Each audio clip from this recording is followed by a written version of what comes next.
नमस्कार मित्रों, enjoy with Hindi साहित्य के यूट्यूब पोर्टल पर आप सभी का स्वागत है। जैसा कि आप सभी जानते हैं कि यूजीसी नेट दिसंबर 2024 का आंसर की जारी हो गया है। आप सभी लोग अपना आंसर की मिला चुके हैं। आज हम इस वीडियो के अंतर्गत बात करेंगे कि हिंदी विषय से नेट और जेआरएफ का कट ऑफ क्या होगा। अलग अलग कैटेगरी की बात की जाएगी कि जनरल का क्या कट ऑफ रहेगा, ओबीसी का क्या कट ऑफ रहेगा। यदि आप मेरे चैनल पर पहली बार जुड़ रहे हैं तो मेरे चैनल को सब्सक्राइब करना न भूलिएगा और अपने कमेंट और अपने सुझाव कमेंट बॉक्स में लिखना न भूलिएगा।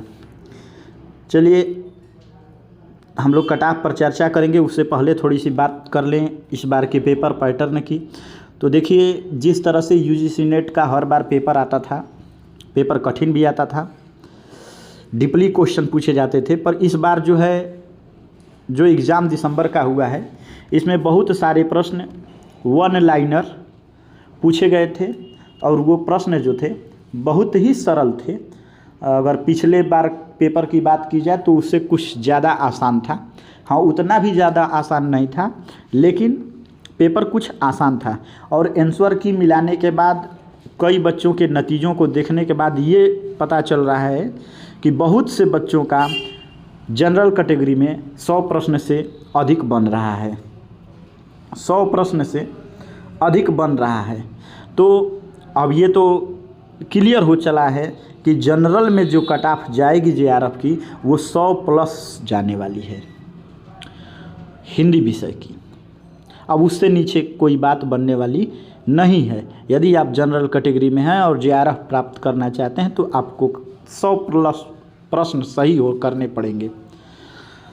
तो उसी तरह हम कैटेगरी वाइज सभी का देख रहे हैं। देखिए, कट ऑफ है जनरल कैटेगरी में अगर 105 से 100 के बीच अगर आपके स्कोर बन रहे हैं तो आप जेआरएफ प्राप्त कर लेंगे।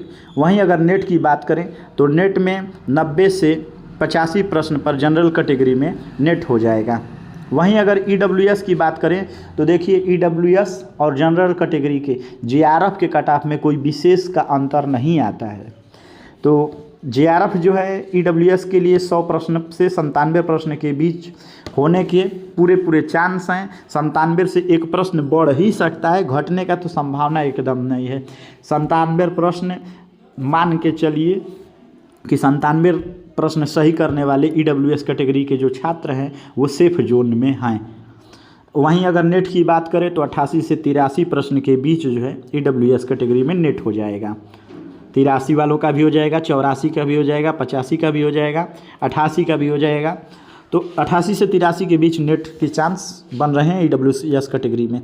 वहीं अगर हम ओबीसी की बात करें तो देखिए, ओबीसी में भी ओबीसी कैटेगरी में जो जेआरएफ की कट ऑफ होने वाली है 100 प्रश्न से लेकर के 97। एक बात स्पष्ट कर देना चाहेंगे हम कि ये स्कोर नहीं है बल्कि प्रश्नों की संख्या है। तो जेआरएफ के लिए ओबीसी कैटेगरी के छात्रों के 100 से 97 प्रश्न अगर सही होते हैं तो आप जेआरएफ के हकदार बन रहेंगे। इसी तरह अगर ओबीसी में नेट का कट ऑफ देखें तो 86 से 82 प्रश्न, 86 प्रश्न वाले, 85 प्रश्न वाले, 83 प्रश्न वाले भी इसमें नेट हो जाएंगे इस बार। अगर वहीं एससी कैटेगरी की बात करें तो वहीं एससी कैटेगरी में भी 90 से 95 के बीच जो है जेआरएफ के चांस हैं। 90 से कुछ प्लस 2 प्रश्न और अधिक ही अगर हैं तो जेआरएफ होगा। 91-92 से एससी कैटेगरी में जेआरएफ हो जाएगा। वहीं अगर नेट की बात करें तो नेट जो है 85 से 80 प्रश्न के बीच हो जाएगा। वहीं एसटी कैटेगरी की बात करें तो 92 से 85 प्रश्न के बीच जो एसटी कैटेगरी के छात्र हैं उनका जेआरएफ हो जाएगा।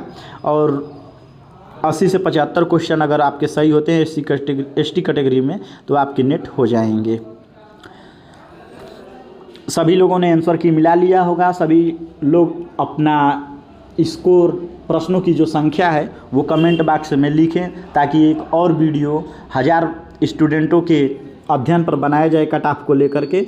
और अनुमानित कट ऑफ हमें जहाँ तक उम्मीद है कि यही जाने वाली है मेरे हिसाब से। यदि कट ऑफ में 1-2 अंक का कम बेसी हो तो ठीक ही है। लेकिन जो कट ऑफ मैंने तैयार किया है इससे एक ही दो प्रश्न इधर उधर हो सकता है। बाकी ये कट ऑफ मैंने कई साल के अध्ययन और अपने 4 बार नेट क्वालिफाइड होने के अनुभव के आधार पर ही बनाया है। धन्यवाद।